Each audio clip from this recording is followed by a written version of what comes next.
The Anneal comes ready to go to anneal cases from 223 Remington through 30-06. For those of you who load the 300 AAC Blackout rounds, you'll need the 300 AAC Blackout Conversion Kit.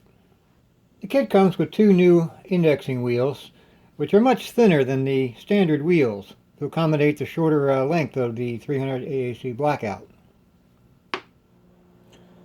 The only tools you'll need are a pair of 7/16 inch wrenches and a 1/2 inch wrench. If you don't have two 7/16 inch wrenches, you can substitute a crescent wrench or something similar. Before we get started, let's take a safety precaution and make sure that our propane bottle is disconnected from the propane hose. In fact, I'm going to take my propane bottle and set it aside for now. Next, I want to turn on the Anneal and allow the opening on the lower index wheel to come around to the 12 o'clock position. You can use the speed control to slow it down a little to make it easier for that to happen. When it gets into the 12 o'clock position, I'm going to turn it off. Now, notice the position of the openings in both index wheels. When the bottom index wheel is at the 12 o'clock position, facing straight up, the opening in the upper index wheel is about the 4 o'clock position. That's important for the timing between when one case is taken away from the flame and the next case is placed into the flame. So let's remember those positions for when we put our new wheels on. Now, once I have that, I want to disconnect my power for safety purposes. Our first step will be to remove the 7/16 inch nuts on the bolts holding the indexing wheels on. Now, the top wheel is connected directly to the motor shaft in the back. So if you have any trouble getting that one off, you can reach around behind and hold the motor shaft while you remove the nut. The bottom wheel is on a bolt. It goes all the way through to the back of the motor mount. This is also a 7/16 inch nut, so you'll need to take a 7/16 inch wrench and hold that bolt while you take the other 7/16 inch wrench and take the nut off.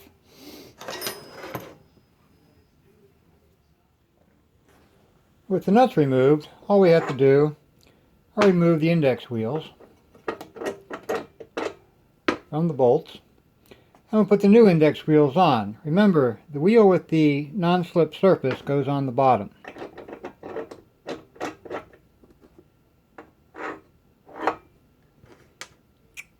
And we'll put our nuts back on the bolt.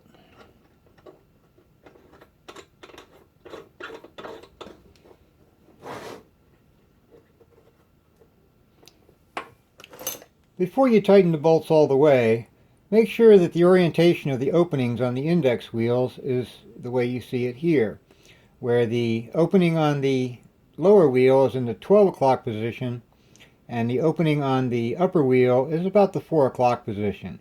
That's necessary for the timing between when one case is removed from the flame and the next case is dropped into the flame. Next, we'll test the operation of the index wheels without the flame yet. I'll go ahead and turn it on, and we just want to verify that the cases are being placed in front of the flame properly and that the timing is proper, so that one case is removed from the flame before the next case is dropped down.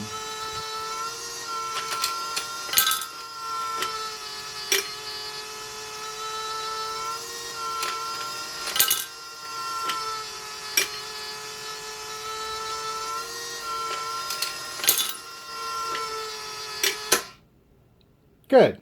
Looks like our index wheels are set up. Now with 300 blackout cases, the adjustment of the nozzle is very important. The shorter case with the 300 blackout means that the nozzle has to be pointed very close to this retaining plate right here, so that normally I would suggest that you point the flame right there at the junction between the neck and the shoulder.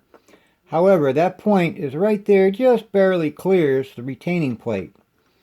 So with 300 Blackout, I would recommend that you aim the nozzle about midway between the shoulder and the end of the case. That'll give you a good annealing without actually pointing the nozzle at the retaining wall. The retaining wall is metal, it's powder coated, a little heat won't hurt it. It'll be very close to the retaining wall, but that should be fine. Now, under no circumstances should you ever allow the nozzle to point back towards the Anneal's machine. These index wheels won't burn necessarily, but they will melt. So if you have that nozzle pointing too close to the index wheels, or actually pointing back at the Anneal's, you'll cause damage to the Anneal's machine. You'll probably melt your wheels, and that won't be good. So make sure that your nozzle is either pointing parallel to the front face of the Anneal's or pointing slightly away from it. Now, if you aim the nozzle so that it is aimed about midway between the shoulder and the neck, that should give you plenty of room to have the nozzle pointed away from the Anneal's slightly. Okay? So, I've got it adjusted to aim about that point. Let's test the flame and make sure that everything is working properly. As you can see, the flame comes very close to the retaining piece here, and we have the tip of the flame just about where the neck will be when the case drops down into the flame. But it's very, very close to this retaining wall. Make sure that it's not pointing back at the Anneal's. Make sure it's not hitting the retaining wall in the back here, and you should be good to go. So let's go ahead and test it out. As always, you want to make sure that you adjust the timing so that the case is only in the flame for about 5 or 6 seconds.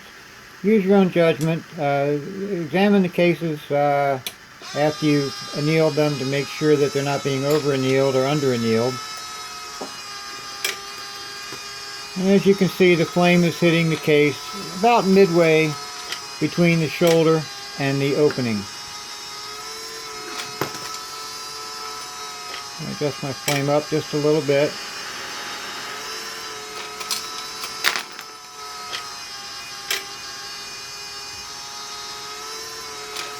So the tip of the flame is right there.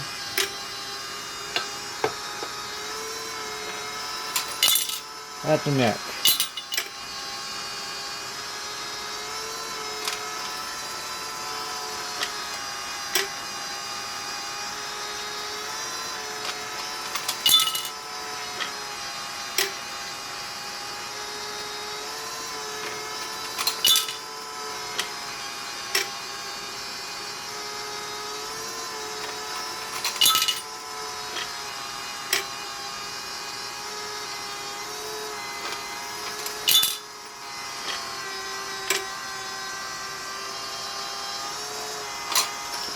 Looks like it's working pretty good.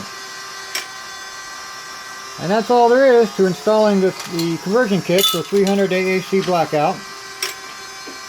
Just make sure that you align the openings in the index wheels properly, and you get your nozzle adjusted properly so that it's not pointing back at the Anneal's and not pointing back at those index wheels.